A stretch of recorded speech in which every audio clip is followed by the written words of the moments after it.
Most people think rich people just walk into a dealership, point at a car they like, and buy it without thinking, like it's just another random decision. But that idea couldn't be further from the truth. Because when you look at how the 1% actually chooses their cars, you start to realize there's a system behind it, a way of thinking that most people never even consider. And once you see it, you can't unsee it.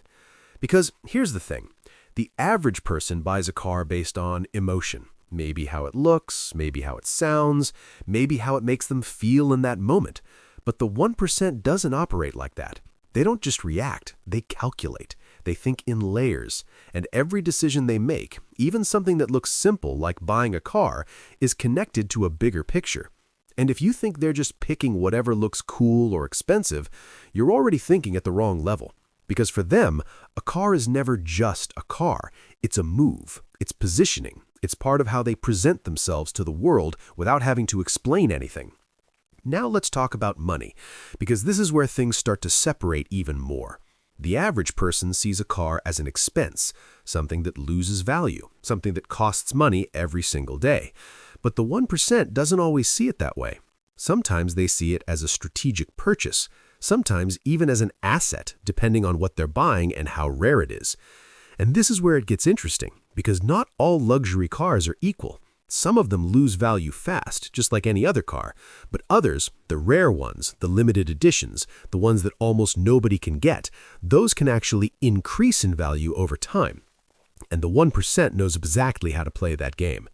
So when they choose a car, they're not just thinking about how it looks today, they're thinking about what it represents 5 years from now, 10 years from now, how rare it is, how many exist, who else has access to it, because scarcity creates value, and value creates status.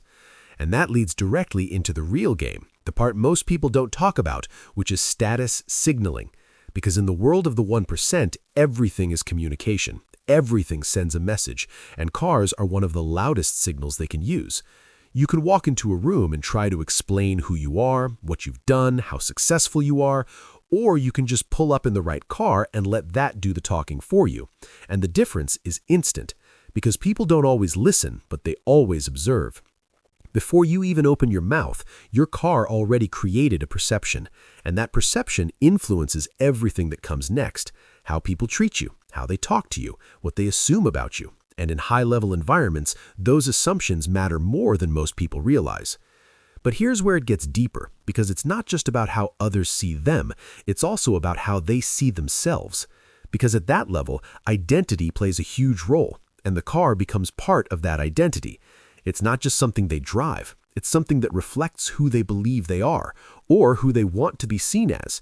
And that creates a psychological attachment that goes beyond logic, beyond practicality. And when you combine that with ego, with validation, with the constant comparison happening at that level, you start to see why the choice becomes so precise. Because it's not enough to have a luxury car. It has to be the right one, the one that fits their level, their circle, their image. Because within the 1%, there are still levels, still hierarchies, still silent competitions that most people never notice. And this is where access comes into play, something that completely changes the game. Because certain cars are not available to everyone. Even if you have the money, you need connections, history with the brand, reputation.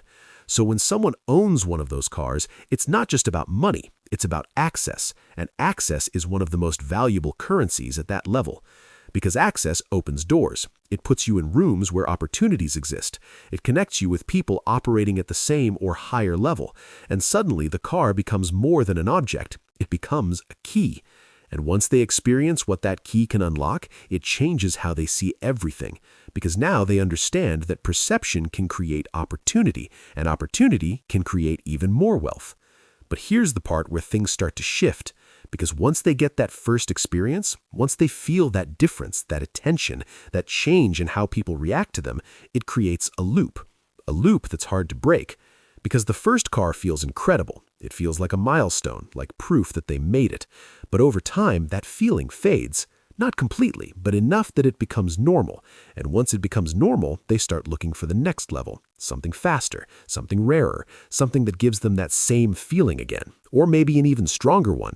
And this is where the addiction begins. Not to the car itself, but to the feeling it creates.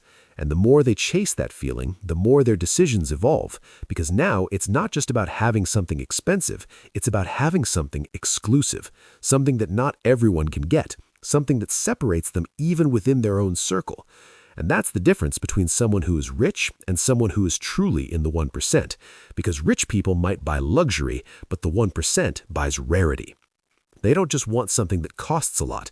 They want something that almost nobody else has, something limited, something unique, something that instantly places them in a different category.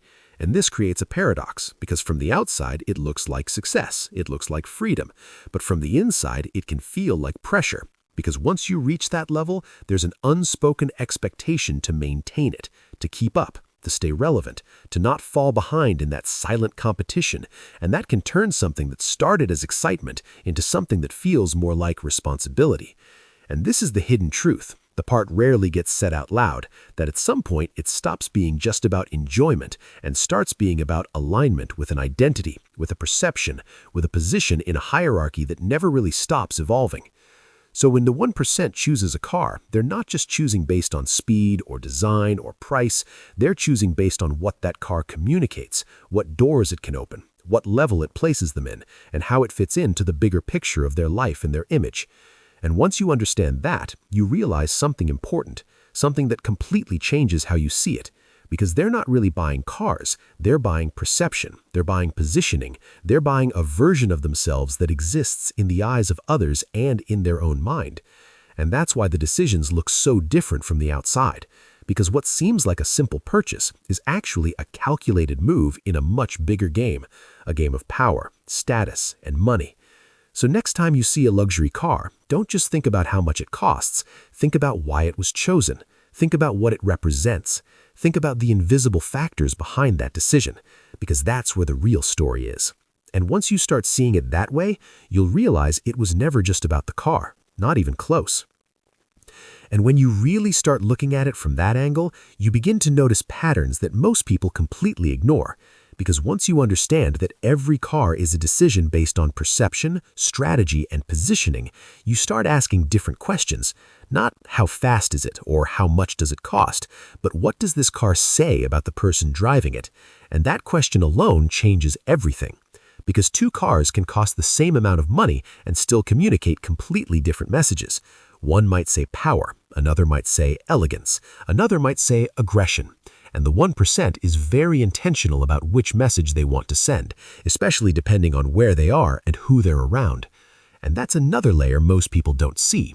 Context matters a lot, because the same car that makes you stand out in one environment might make you look out of place in another. So they adjust. They choose differently depending on the situation, almost like switching roles without saying a word. In one setting, they might choose something loud, something that demands attention, something that instantly separates them from everyone else. And in another setting, they might go for something more subtle, more refined, something that signals power without being obvious. And that level of awareness is what separates them even further. Because now it's not just about owning the right car, it's about using the right car at the right time. And that's a completely different level of thinking. One that turns the car into a tool of control, control over perception, control over how interactions begin. And once you see it like that, you realize they're not just reacting to the world, they're shaping it, influencing it, guiding it in a direction that benefits them, and the car becomes part of that strategy. Now think about how this plays out over time, because this isn't a one-time decision. It's a continuous process, constantly evolving as their level changes, as their network grows, as their environment shifts. What worked for them a few years ago might not work anymore. What impressed people before might now feel basic, and that constant evolution forces them to stay ahead, to anticipate what's next, to always be one step above the average standard within their circle. And this is where taste starts to evolve as well, because at the beginning it might be about obvious luxury, the loud brands, the recognizable designs, the things that scream wealth. But as they move deeper into that world, their preferences often shift towards something more subtle, more exclusive, more difficult to access.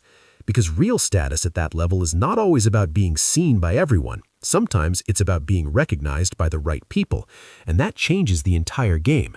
Now, instead of choosing something that impresses the public, they start choosing something that impresses a very specific group. people who understand rarity, people who understand details, people who can tell the difference between something expensive and something truly exclusive. And that's where things get even more interesting, because now the value is no longer obvious, it's hidden. It's in the story behind the car, the production numbers, the customization, the history, things that most people would never notice, but that carry huge meaning in the right circles. And this is where it creates another layer of separation, because now the car becomes almost like a code, something that only certain people can read, something that signals belonging to a specific level without needing to explain it. And once you reach that stage, the motivation changes again, because now it's not just about proving something, it's about maintaining a position, maintaining relevance within a very selective environment. And this is where the pressure we talked about earlier starts to become more visible, because staying at that level requires constant attention, constant awareness, constant decisions that align with that identity. It's no longer just about what you like, it's about